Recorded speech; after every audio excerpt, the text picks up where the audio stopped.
Magandang hapong muli.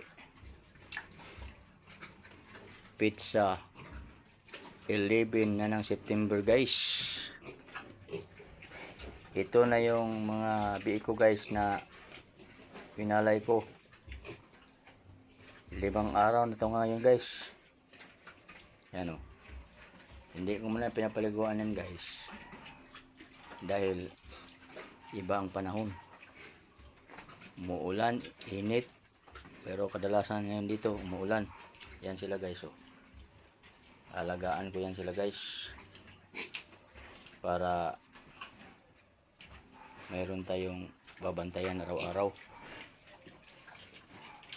Winalay ko sila, guys. Ano yan, guys?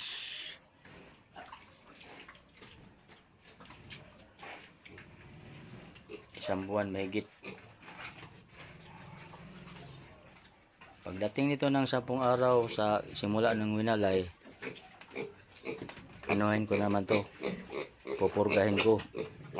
Hindi ako magpurga ng 3 days lang simula walay, kasi may mga ano pa yan sila, guys, eh, distress, dahil nga sa naano sa nanay nila, di ba?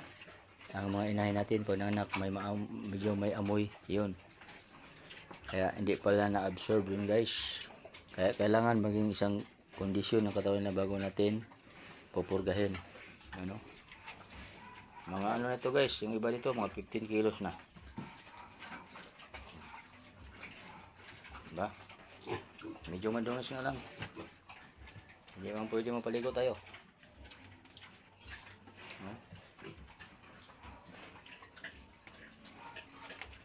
Yan.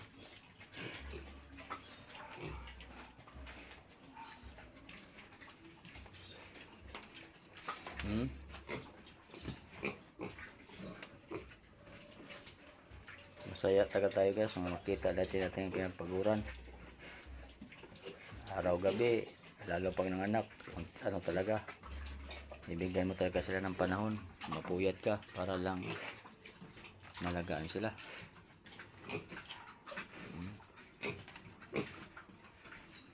Ang nakakatakutan ko lang dito, guys, kasi dito sa aming lugar, pag masyadong malakas ang buhos ng ulan, pag nagpakawala doon yung dam, laabot dito sa amin, papasok dito. Kaya sana wag naman. Kaya, guys, kung sino mo nakapanood ng video ito, huwag kalimutan mag-like, mag-share sa aking YouTube channel, Carlos Garay Pigiri Vlog.